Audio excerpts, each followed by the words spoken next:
கிறிஸ்துவுக்குள் மிகவும் பிரியமானவர்களே, இயேசு கிறிஸ்துவின் நாமத்தில் உங்கள் யாவரையும் அன்போடு கூட நான் வாழ்த்துகிறேன். இந்த நாளிலும் தேவன் நம்மோடு கூட இடைப்படுகின்ற வார்த்தை சங்கீதம் 114 அதிகாரம் 8 வசனம். அவர் கன்மலையை தண்ணீர் தடாகமாகவும் கற்பாறையை நீரூற்றுகளாகவும் மாற்றுகிறார். இந்த வார்த்தையின் மூலம் தேவன் இன்றைக்கு நம்ம ஒவ்வொருவரோடும் கூட தீர்க்க தரிசனமாக இடைப்பட விரும்புகிறார். இந்த இடத்துல இந்த வார்த்தை சொல்லப்பட்டிருக்கிற காரியத்தை நம்ம ஆராய்ந்து பார்ப்போம் என்றால், கண்மலை அது எப்படி இருக்குது? மலையாய் பாறையாய் இருக்கிற ஒரு இடத்துல இருந்து அந்த இடத்துல அவர் என்ன செய்கிறாரா? தண்ணீர் தடாகத்தை உண்டு பண்ணுகிறவராம்.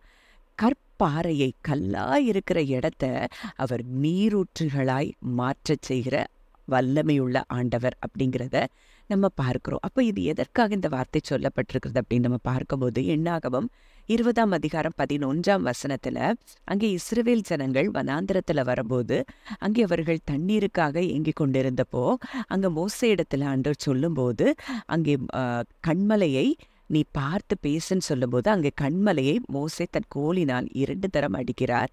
உடனே தண்ணீர் புறப்பட்டது, சபையார் குடித்தார்கள், அவர்கள் மிருகங்களும் குடித்தது. அப்போ ஒன்றுக்குமே வழி இல்லாத இடம், கல்லு மாதிரி இருக்கிற ஒரு சூழ்நிலையிலிருந்து அவங்களுக்கு என்ன புறப்பட்டு வருது? ஜீவனை கொடுக்கக்கூடிய தண்ணீர் புறப்பட்டு வருகிறது. ஏன்னா அவங்க அவ்வளோ தூரம் தாகமா இருக்கிறாங்க. அதனாலதான் மோசேக்கு விரோதமா முறுமுறுக்கிறாங்க, எல்லாம் செய்யறாங்க. அதனால மோசே அங்க என்ன செய்கிறார்? அந்த ஒரு பரபரப்புல தேவன் சொன்ன வார்த்தைக்கு கூட அவர் பார்த்து பேசுன்னு சொன்னப்போ அதை கண்மலையை அடிக்கிறத நம்ம பார்க்கிறோம். அப்போ இன்றைக்கு அந்த சூழ்நிலை அவ்வளோ தூரம் அந்த மக்கள் கொந்தளிப்பா இருந்த நிலைமையில, அந்த கல்லு போன்ற இருக்கிற அந்த சூழ்நிலையில அவங்க தாகத்தை தீர்க்கிறதற்கு, அங்கே அவர்கள் ஜீவனை கொடுக்கிறதற்கு அவர் என்ன செய்தார்? அந்த கண்மலையை தண்ணீர் தடாகமாக, அந்த கற்பாறையை நீரூற்றுகளாக மாற்றினதை நம்ம பார்க்கிறோம். அது மாத்திரம் இல்லை, இன்றைக்கு நம்ம பார்க்கிறோம் நம்ம வாழ்க்கையிலையும் அப்படித்தான் பல சூழ்நிலைகள் ஒரு கல் போல இருக்கிறத நம்ம பார்க்கிறோம். சில மனிதர்கள் அப்படி கல்லா இருக்கிறத நம்ம பார்க்கலாம். இல்லை சில சூழ்நிலைகள், உங்களுடைய கர்ப்பத்தின் சூழ்நிலை அப்படி இருக்கலாம். ஐயோ எல்லா ரிப்போர்ட் எல்லாம் எனக்கு எதிராக இருக்குது, என் கர்ப்பத்திலிருந்து ஒரு நன்மை வருமா அப்படின்னு சொல்லி நீங்க எதிர்பார்த்து கொண்டு இருக்கலாம். இல்லை உங்க வியாதிகள் அதுவும் அப்படி கல் மாதிரி உங்க கூட அப்படியே இருக்குது, அந்த இடத்துல ஒரு சுகம் எனக்கு கடந்து வருமா? இல்லை உங்களுடைய போராட்டங்கள் எல்லாம் அப்படி உங்களை நெருக்கி கொண்டிருக்கிற கற்களா இருந்தாலும் அந்த இடத்துல இருந்து எனக்கு ஒரு ஆசீர்வாதம் வருமானு நீங்க கேட்கலாம். இந்த இடத்துல நம்ம பார்க்கிறோம் 20 அதிகாரத்துல அந்த தண்ணீர் புறப்பட்டு வந்தப்போ அங்க சபையாரும் குடிக்கிறார்களா, மிருகங்களும் அங்கே என்ன செய்து குடித்து தங்கள் தாகத்தை தீர்த்து கொண்டதா. அப்போ இன்றைக்கு உங்களுக்கு அவர் அப்படிப்பட்ட அந்த கல் போல இருக்கிற சூழ்நிலைகள்ல இருந்து, சாராளுடைய கர்ப்பம் அப்படித்தான் இருந்தது, செத்து போன நிலைமையில தான் இருந்தது.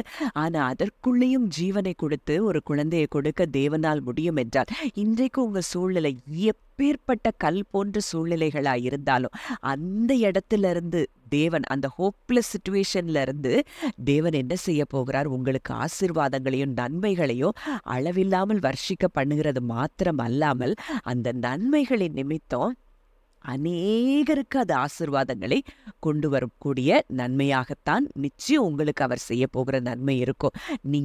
நீங்க சொல்லுகிற சாட்சியின் நிமித்தம், நீங்க பேசுகிற அந்த வார்த்தையின் நிமித்தம், தேவன் உங்க வாழ்க்கையில செய்த நன்மையின் நிமித்தம் அநேகர் அந்த ஆசீர்வாதங்களை சுதந்திரித்துக் கொள்ளக்கூடிய நாட்களுக்குள் நீங்கள் வருகிறீர்கள் என்பதை இந்த நாள்ல நீங்க அறிந்து கொள்ளணும். அதனாலதான் ஏசாயா 41 18 19 20 கூட பார்க்கிறோம்.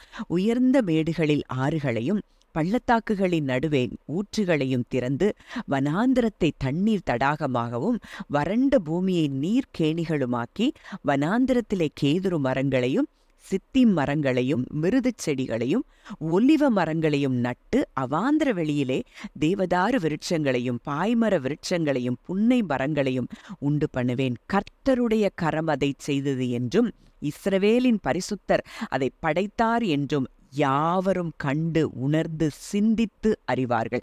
அப்போ இன்னைக்கு உங்களுக்கு தேவன் அப்படித்தான் செய்ய போகிறார்.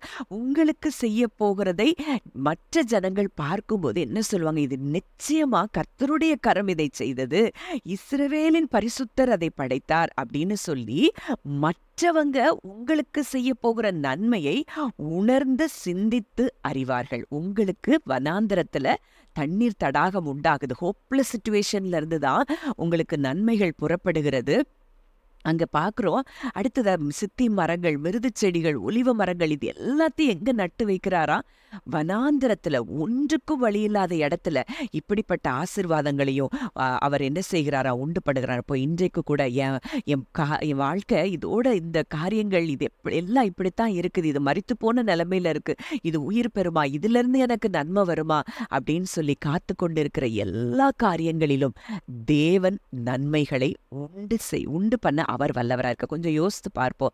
அன்றைக்கு காண ஒரு கல்யாண வீட்டுல அங்க ஒன்றுமே இல்லை, திராட்சை ரசம் அங்க குறைவுபட்டுருச்சு.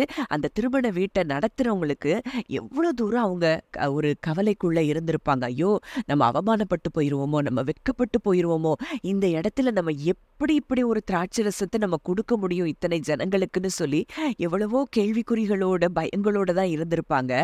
ஆனா அங்கே தண்ணீரை திராட்சை ரசமாக மாற்றி அங்கே அவர்களுக்கு சந்தோஷத்தை வரப்படின தேவன் தான் நம்முடைய தேவன். அப்போ எதையும் எப்படியும் மாற்ற அவரால் முடியும். ஒரு தண்ணிக்கு இருக்கிற அந்த கெமிக்கல், அந்த ஃபார்முலா எல்லாமே வேற. ஒரு ஒயினுக்கு இருக்கிற அந்த காம்பினேஷன் எல்லாமே வேற. அந்த தண்ணி அந்த டோட்டலா அந்த அந்த இதையே அவரால் மாற்ற முடியும் என்றால், இயற்கையை அவரால் மாற்ற முடியும் என்றால், உங்க வாழ்க்கையில அவருக்கு செய்ய முடியாதா? நிச்சயமா உங்க வாழ்க்கையில எதெல்லாம் ஹோப்லெஸ்ஸா நீங்க ஃபீல் பண்றீங்களோ அதுல இருந்து உங்களுக்கு நன்மைகள் வருகிறதை நீங்கள் நிச்சயம் காண்பீர்கள். அவர் கண்மலையை தண்ணீர் தடாகமாகவும் கற்பாறைகளை நீரூற்றுகளாகவும் மாற்றுகிற தேவன். இனி உங்களுக்கு அந்த தாகம் இருக்காது.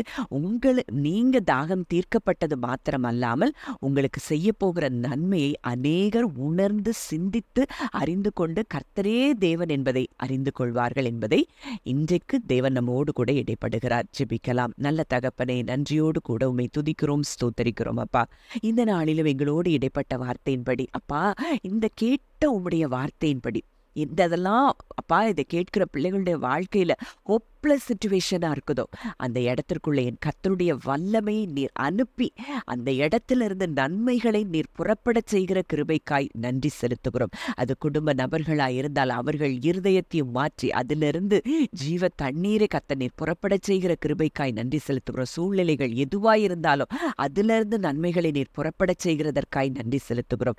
கேட்ட வார்த்தையின்படி கர்த்தர் ஒவ்வொருவரையும் ஆசீர்வதிக்கிறதற்காக நன்றி செலுத்துகிறோம். சாட்சிகளாய் மாற்றுகிறதற்காய் நன்றி செலுத்துகிறோம். இயேசுவின் மூலம் கேட்கிறோம் ஜீவனுள்ள நல்ல பிதாவே, ஆமென்.